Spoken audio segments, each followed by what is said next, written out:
My name is Daniel Whitmore. I am 67 years old. I worked for 40 years, saved every extra dollar, and protected the small inheritance my father left behind. It wasn't just money, it was a memory, a promise, and the last gift from the man who taught me everything about responsibility. But while my wife and I were carefully planning our retirement, our own daughter was secretly using that money to create the luxury wedding she always dreamed about. She smiled at us. She hugged us. She told us everything was fine. But behind our backs, she was taking the one thing we thought we could always trust. And when we finally discovered the truth, we had to make the hardest decision of our lives, choosing between protecting our daughter's dream or protecting the life we spent decades building. My wife, Clara, and I spent 40 years building a quiet life together. We were never rich, but we worked hard, saved carefully, and always tried to give our only daughter, Emily, the kind of childhood we never had. We skipped vacations, repaired old cars instead of buying new ones, and put every extra dollar toward making sure she had opportunities. To us, Emily was our greatest achievement. But over the years, something changed. Welcome to a new video. I hope you'll enjoy the story. Share your city name from where you are watching me in the comment section. Thanks. Now let's get back to the story. At first, it was small things. She stopped calling as often. She became too busy to visit. When we invited her for dinner, she would check her phone more than she looked at us. We told ourselves it was normal. She was growing older. She had a career. She had her own life. Parents often make excuses for the people they love, even when the truth is standing right in front of them. The biggest change happened after Emily met her fiancé, Brandon. He was charming, confident, and always talking about the future. He spoke about luxury, success, and the kind of wedding people would remember forever. At first, Clara and I were happy for her. We wanted our daughter to have a beautiful wedding day. But then the numbers started appearing. A designer wedding dress that cost more than our old car. A huge reception hall with hundreds of guests. Expensive decorations shipped from another state. A photographer who charged thousands of dollars.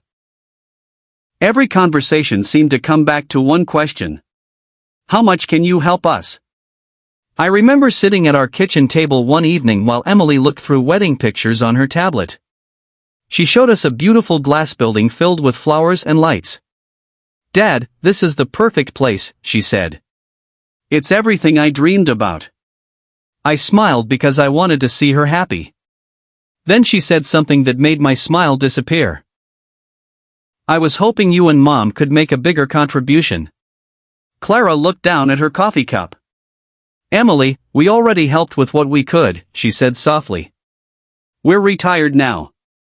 We have to be careful." Emily sighed like we had disappointed her. "I just thought you would want your only daughter to have the wedding she deserves." Those words stayed with me. Not because she wanted help.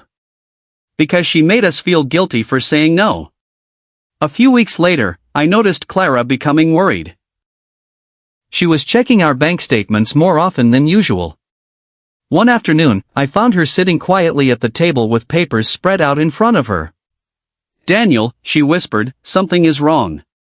She showed me several withdrawals from our account. At first, I thought it was a mistake. Then I saw the amount. It was money from the inheritance my father left me after he passed away. It wasn't just money. It was a memory. My father had worked his whole life and left me something small but meaningful. He always told me, "Take care of your family, but don't let anyone take advantage of your kindness."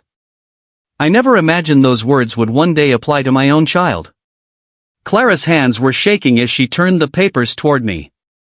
The money wasn't missing because of a bank error. Someone had moved it. Someone who knew our information. Someone who had access. And then my phone rang. It was Emily. Her voice sounded cheerful, almost too cheerful. "Dad," she said, "I wanted to tell you something exciting. The wedding venue is officially booked." I looked at the bank statement in front of me. Then I looked at my wife. And for the first time in my life, I wondered if my own daughter had been hiding something from me. But I had no idea just how much she had taken. The next morning, Clara and I sat at the kitchen table before the sun even came up. Neither of us had slept much. The coffee in front of me had gone cold, but I barely noticed.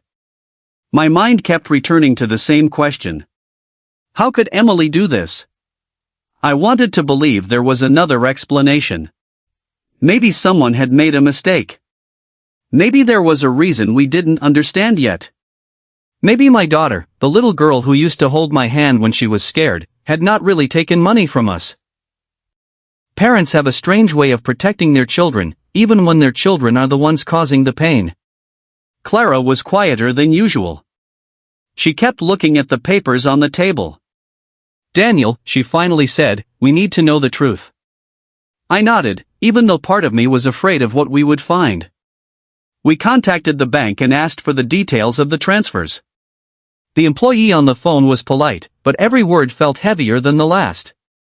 The money had not disappeared. It had been transferred. Several times. Small amounts at first. Then larger ones. The transfers started months earlier, around the same time Emily began talking about her dream wedding. The hardest part was not the money. It was realizing that someone had been planning this quietly while sitting across from us, smiling, asking about our health, and pretending everything was normal. That afternoon, I called Emily. She answered quickly. Hi, Dad. Is everything okay? Her voice sounded relaxed. I took a deep breath. Emily, I need to ask you something.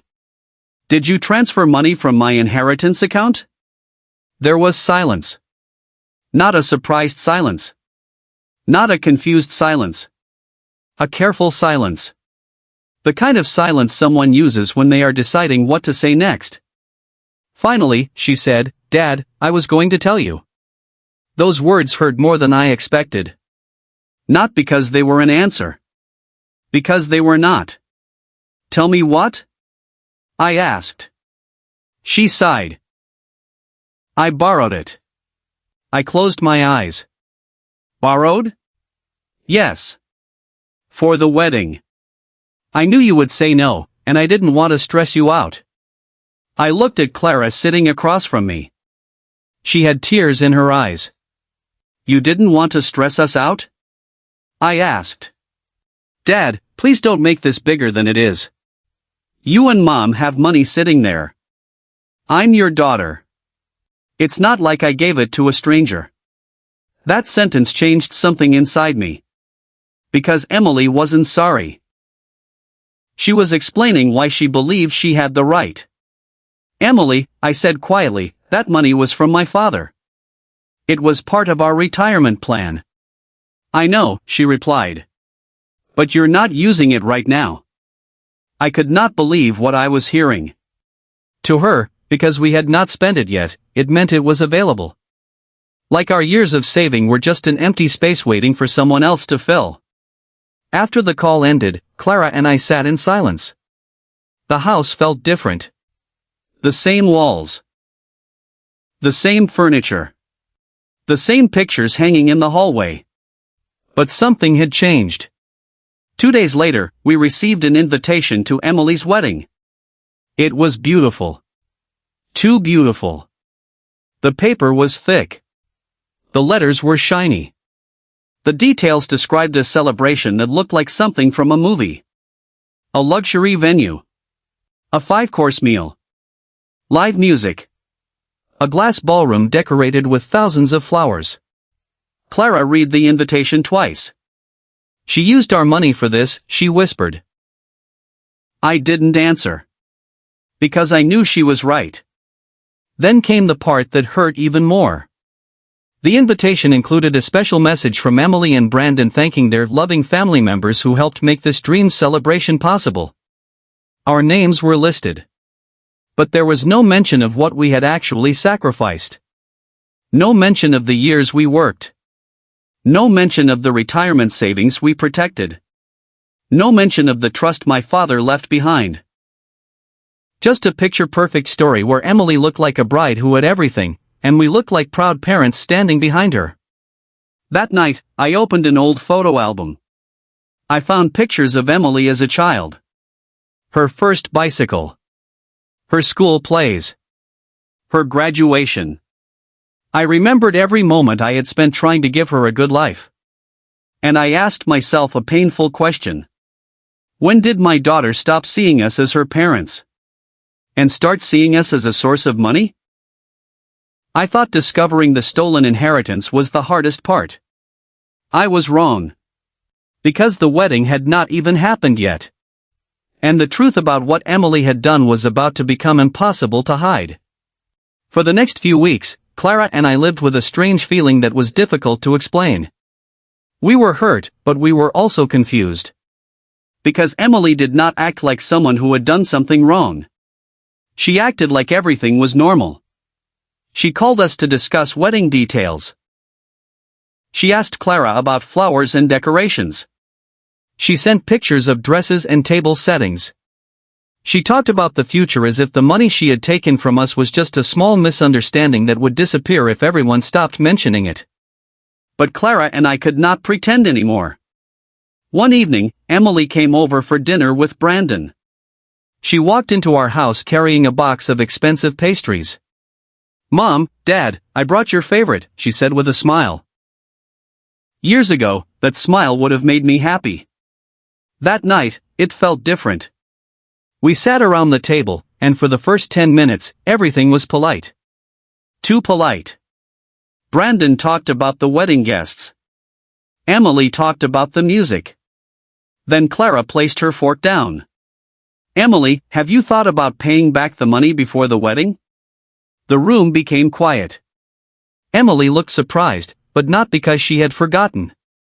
Because she did not expect us to bring it up. "Mom, we already talked about this." "No," Clara said calmly. "You explained why you took it. We never agreed that you could keep it." Brandon leaned back in his chair. "I think everyone needs to relax," he said. "The wedding is already planned." I looked at him. "This isn't about the wedding." "Yes, it is," Emily replied quickly. "That's the only reason this is a problem." I stared at my daughter. "The reason it's a problem is because you took something that wasn't yours." Emily looked away. Then she said something I never thought I would hear from my own child. "You're acting like I stole from you." The words were quiet. But they carried a lot of weight. I wanted to argue. I wanted to remind her about the money, the trust, and the years we spent protecting her. But instead, I just looked at her. Because I realized she truly did not see herself as someone who had hurt us. In her mind, she was the victim. That was the hardest thing to accept. After dinner, Emily left upset. She hugged Clara quickly and barely looked at me. The next morning, I received a message from her. "I'm disappointed that my own parents are making this stressful time harder." I read it several times. Not because I didn't understand the words. Because I could not understand the thinking behind them. She was angry at us for being hurt. A week later, we attended a family gathering at Emily's aunt's house. We almost didn't go, but Clara believed avoiding family would only make things worse. When we arrived, everyone was excited about the wedding. Relatives surrounded Emily, asking about the venue and decorations. "She has planned everything so beautifully," someone said. Emily smiled. "I couldn't have done it without my parents." I felt Clara's hand tighten around mine. There it was. The story everyone believed. That we had happily paid for everything. That we were proud supporters of this huge celebration. No one knew the truth. And when I tried to speak privately with one of my relatives later, I realized something else. Emily had already told her version of the story. She told people we were struggling emotionally with letting go. She made it sound like we were upset because she was becoming independent. Not because she had taken our money. That was when I understood. This was bigger than the inheritance. Emily was protecting her image. She wanted everyone to see a perfect wedding, a perfect relationship, and a perfect family. Even if the truth had to be hidden behind a smile. That night, Clara found something while checking her email. A message from the wedding planner. It was a payment confirmation. A very large payment. And at the bottom of the email was a note. Thank you for authorizing the additional funds from Daniel Whitmore's account. My stomach dropped. Because Clara and I had never authorized anything. Someone had not just taken our money. Someone had continued using it. And this time, there was proof. The next morning, Clara and I did something we had been avoiding for weeks. We stopped making excuses for Emily. That does not mean we stopped loving her. A parent's love does not disappear overnight. Even when someone hurts you, a part of you still remembers the child they used to be. But love does not mean allowing someone to keep hurting you. We started collecting every piece of information we could find. Bank statements. Emails. Transfer records. Messages. Anything that could help us understand what had happened. I never imagined that at my age, I would be sitting at my kitchen table studying financial records connected to my own daughter. It felt like something that happened to strangers. Not us. Not our family. Not Emily. But the truth was sitting right in front of us. The money had been taken over several months. Some transfers were labeled as wedding expenses. Others had simple descriptions like deposit or vendor payment. Then we found something that made Clara cover her mouth in shock. There was a payment made to a luxury jewelry company. The amount was more than we had ever spent on ourselves for anything. I looked at the date. It was the same week Clara had delayed replacing her old hearing device because she wanted to save money. My wife had been struggling to hear conversations clearly, but she kept saying, "We'll handle it later." Meanwhile, our daughter was buying expensive wedding jewelry. That was the moment something inside me changed. Not anger. Not hatred. Something quieter. A realization. For years, Clara and I had taught Emily that family meant helping each other. But somewhere along the way, Emily had learned a different lesson. She learned that family meant she would always be forgiven. No matter what. A few days later, Emily called. Her voice was nervous. "Dad, are you still upset?" I looked at the papers on my desk. "I'm not upset because of the wedding, Emily." "Then what is it?" I almost laughed. Not because it was funny. Because I could not believe she was asking. "You took money from us without permission." There was a pause. Then she said, "I was going to pay it back." When? When things settled down after the wedding. I looked out the window at our quiet backyard. "Emily, did you ever plan to tell us before the wedding?" Another silence. That silence answered my question. She hadn't. She only planned to explain after everything was already finished. After the flowers were arranged. After the guests arrived. After everyone saw the beautiful wedding she created. She wanted forgiveness before she wanted responsibility. "Dad," she finally said, "I don't understand why you're treating me like I'm some terrible person." I closed my eyes. Because once again, she was not talking about what she did. She was talking about how we reacted. "I'm not calling you a terrible person," I said. "I'm asking you to admit you made a terrible choice." She became quiet. Then her voice changed. "You and Mom always make everything about money." Those words hurt. Because they were not true. Money was never the most important thing to us. If it had been, we would have spent it on ourselves. We would have traveled. We would have bought a bigger house. We would have lived differently. Instead, we saved because we wanted security. We wanted peace. We wanted to know we could take care of ourselves when we were older. After the call ended, Clara sat beside me. Do you think she knows what she's doing? She asked. That question stayed with me. Because I wanted to believe Emily was just confused. I wanted to believe she would wake up, understand the damage she caused, and make things right. But then another message arrived. It was from someone we did not expect. Emily's cousin, Rachel. She wrote, "Uncle Daniel, I'm sorry to bother you. I heard something about wedding payments. I think you should know there are things Emily hasn't told you." I stared at the message. Clara leaned closer. What does she mean? I didn't know. But for the first time in weeks, I felt like we were finally getting closer to the complete truth. I replied with one question. What things? Rachel answered 5 minutes later. And the information she sent changed everything. Because the money Emily took from us was not the only secret she had been hiding. I stared at Rachel's message for several minutes before opening the attachment she had sent. My hands felt heavy. Part of me did not want to know what was inside. Sometimes, the truth is strange that way. We spend so much time searching for answers, but when the answers finally arrive, we wish we could go back to not knowing. The file was a screenshot of a conversation. A group chat between Emily, Brandon, and a few of their close friends. At first, I thought it might be about wedding plans. I was wrong.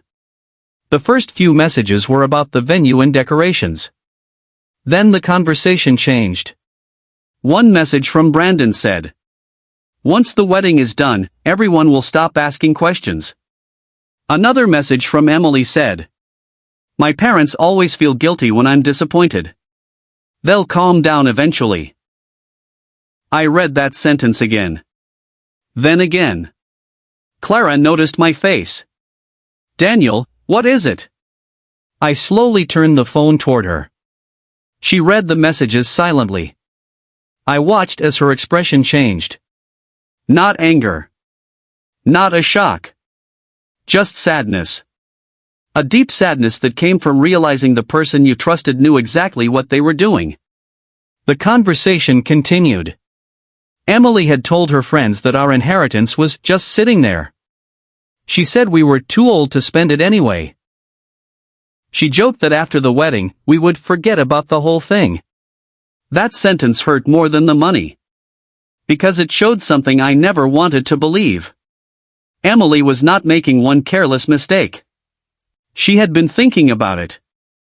Planning it. Making excuses for it. Rachel called us that evening. "I'm sorry you had to see that," she said. "Why did you send it?" I asked. She became quiet. Because I heard Emily talking about asking for more money. She said she needed extra funds for the honeymoon. Clara looked at me. More money. After everything. I felt something inside me finally become clear. We had spent weeks hoping Emily would come to us and apologize. But she was preparing to ask for even more. The next day, we decided to meet Emily and Brandon. Not at our house. Not somewhere comfortable. We met at a small restaurant halfway between our homes. I wanted a public place because I knew emotions would be high. When they arrived, Emily looked confident. She hugged Clara and kissed my cheek. For a moment, she looked like my daughter again. Then I remembered the messages. We sat down. I placed a folder on the table. Emily looked at it. "What's that?" "The truth," I said. Her smile disappeared. I showed her the bank records first. Then the payment confirmations. Then the screenshots. She looked at each page. Brandon leaned forward. "Where did you get those?" I looked at him. "That's what concerns you?" Nobody spoke. Finally, Emily whispered, "You went through my private conversations?" "No," I said. Someone who cared about us showed us what was happening. She looked away. Not once did she say she was sorry. Not once did she say she understood why we were hurt. Instead, she said, You're making this into a bigger issue than it needs to be. Clara's voice shook. Emily, you took money from us while we were trying to protect our future. I was going to replace it. With what? I asked. She didn't answer. Because there was no answer. Brandon finally spoke. I think everyone needs some time to calm down. I looked at him. That's easy to say when it isn't your retirement money. The table became silent. Then Emily said something I will never forget. You know what? Maybe you should have just given it to me willingly. Then nobody would be fighting. I felt like I was hearing a stranger. Not the little girl who used to sit on my shoulders. Not the teenager who asked me for advice. Not the daughter I spent my life protecting. A stranger. That night, after we left the restaurant, Clara held my hand in the car. Neither of us cried. We had already cried enough. Instead, we made a decision. For the first time in our lives, we were going to stop protecting Emily from the consequences of her own choices. The next morning, I called our attorney. Because there was one thing Emily had forgotten. The inheritance she took was only part of our story. And the future she thought she had already planned was about to change. The morning I met with our attorney, I woke up earlier than usual. For years, I had been the kind of person who avoided conflict whenever possible. I believed problems could be solved with patience, kindness, and understanding. That was how I raised Emily. I taught her to forgive people. I taught her to help others. I taught her that family mattered. But I had forgotten to teach her something equally important. That kindness does not mean allowing someone to hurt you. Clara and I sat across from our attorney, Mr. Harrison, in his quiet office. He was an older man who had known our family for years. He had helped us with simple paperwork before, but this was different. This time, we were not planning a future. We were protecting one. He looked through the documents carefully. Daniel, he said, the most important thing right now is understanding what belongs to you and what actions were taken without permission. I nodded. The words sounded simple. But they carried a lot of weight. Because this was not just about money. It was about trust. It was about the moment a parent realizes they cannot keep pretending everything is fine. Mr. Harrison explained that because the inheritance account was connected to my personal savings, Emily did not have the right to move the money without approval. The transfers could be investigated. The payments could be challenged. But then he asked us a question neither Clara nor I expected. What do you want to happen after this? I looked at Clara. For a moment, neither of us answered. Because the truth was complicated. We were hurt. We were angry. But she was still our daughter. Finally, Clara spoke. I want her to understand what she did. Those words stayed with me. Not revenge. Not punishment. Understanding. That was what we wanted. A few days later, we received another invitation from Emily. It was not for the wedding. It was for a family dinner. At first, I thought maybe she was ready to apologize. Maybe she finally understood. Maybe this was her way of making things right. But when we arrived, I quickly realized something was different.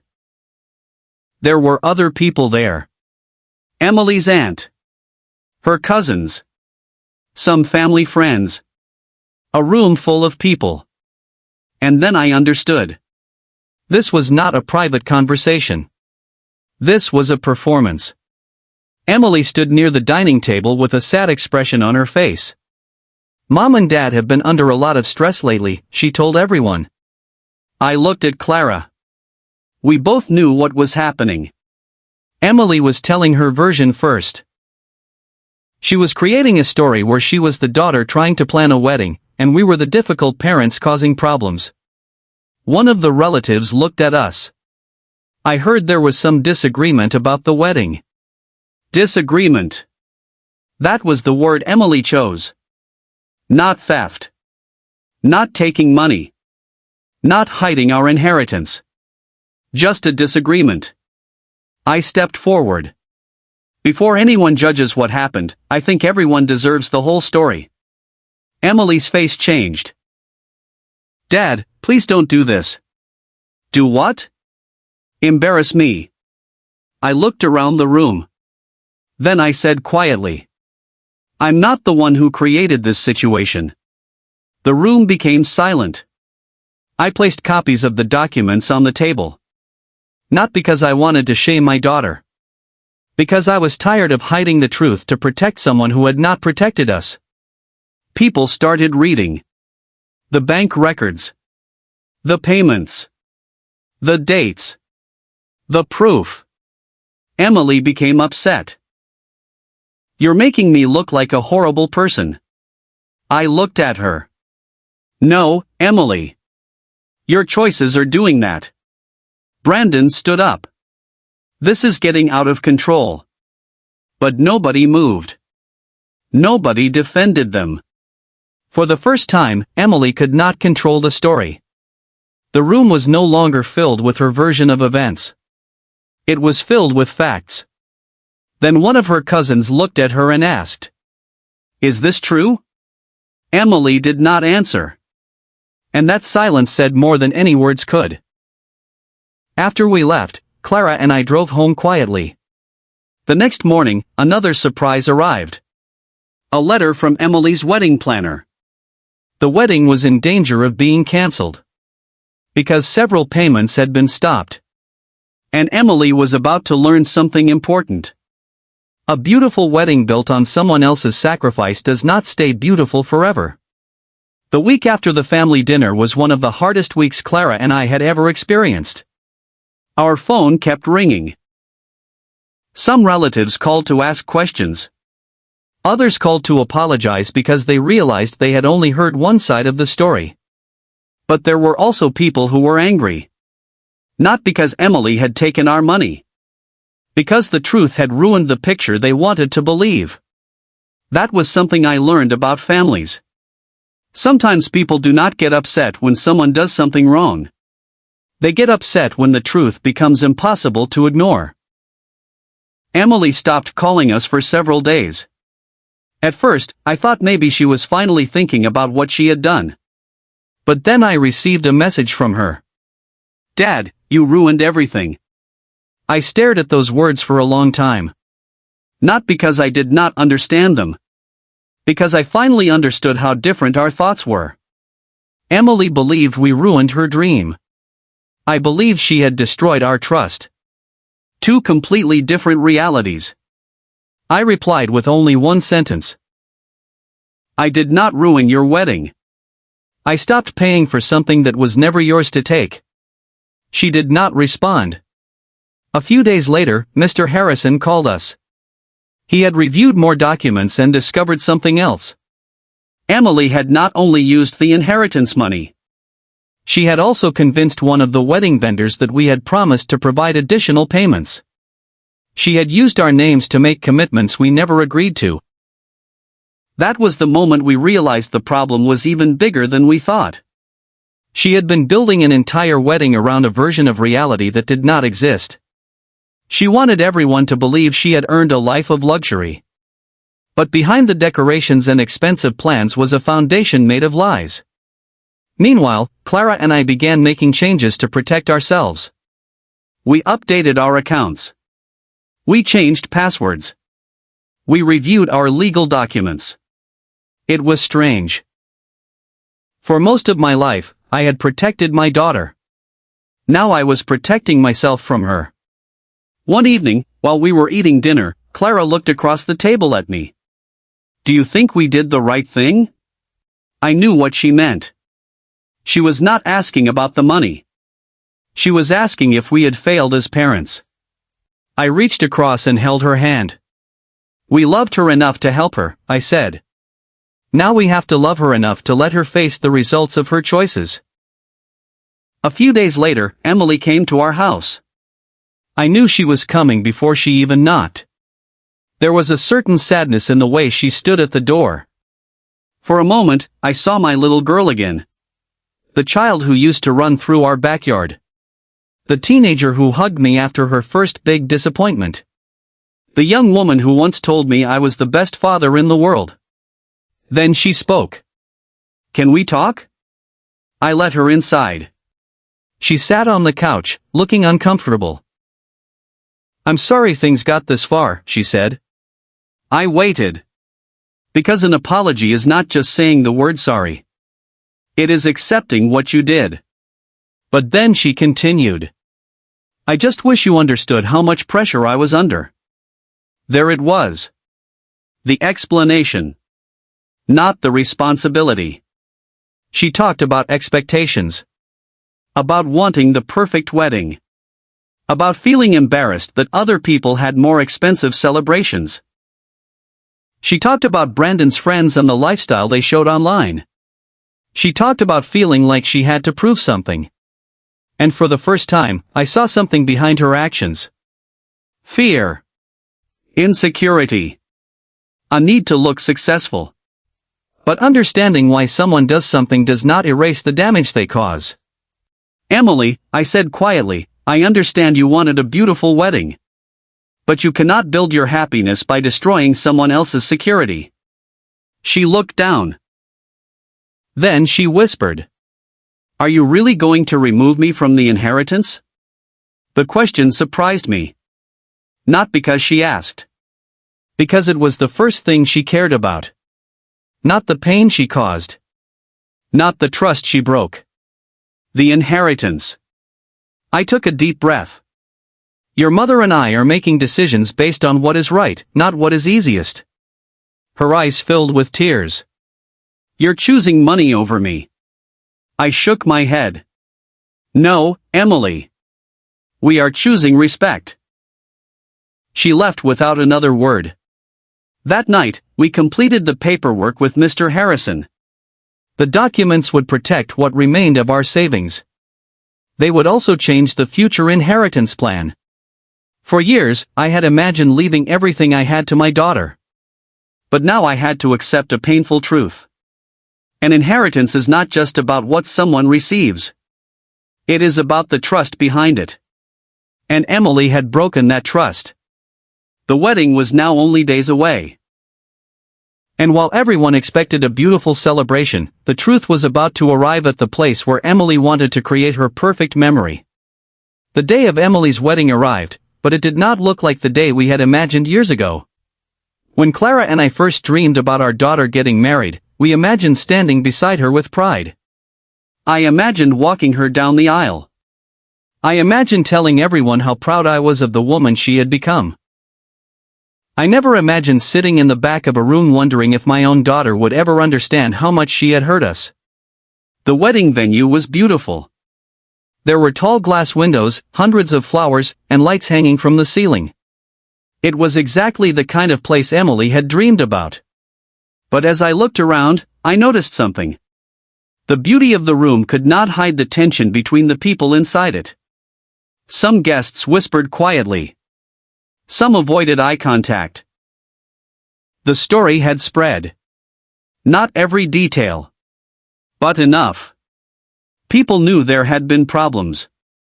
They knew the perfect picture was not as perfect as it looked. Before the ceremony started, Emily found us near the entrance. She looked nervous. For the first time in months, she did not look confident. She looked like someone who finally understood that things had gone too far. Mom. Dad. Clara and I turned toward her. She took a deep breath. I know you're still angry. I wanted to answer immediately. But I waited. Because I had learned something important. Sometimes silence gives people the chance to finally tell the truth. I made mistakes, Emily said. I looked at her carefully. It was the first time she had used those words. Mistakes. Not misunderstandings. Not stress. Not pressure. Mistakes. But then she continued. I just never thought you would actually go this far. That sentence told me she still did not completely understand. She was sorry for the consequences. But she was still learning to accept responsibility. "Emily," I said, "we didn't go this far because we wanted to hurt you. We did this because we were hurt." Her eyes filled with tears. "I'm your daughter." I nodded. "And that is why this hurts so much." For a moment, nobody spoke. Then Clara stepped forward. "We love you, Emily. But love does not mean we ignore everything." Emily wiped her eyes. "I don't know how to fix this." That was the first honest thing she had said in a long time. And maybe that was where healing had to begin. Not with pretending. Not with excuses. With honesty. The wedding continued. Emily and Brandon got married that afternoon. Clara and I stayed until the end. Some people might wonder why we stayed after everything that happened. The answer is simple. Because even when someone disappoints you, they are still part of your story. Leaving would not erase what happened. And staying did not mean we approved of it. It meant we were choosing who we wanted to be. After the wedding, life became quieter. Emily had to deal with the consequences of her choices. The extra payments she expected from us never came.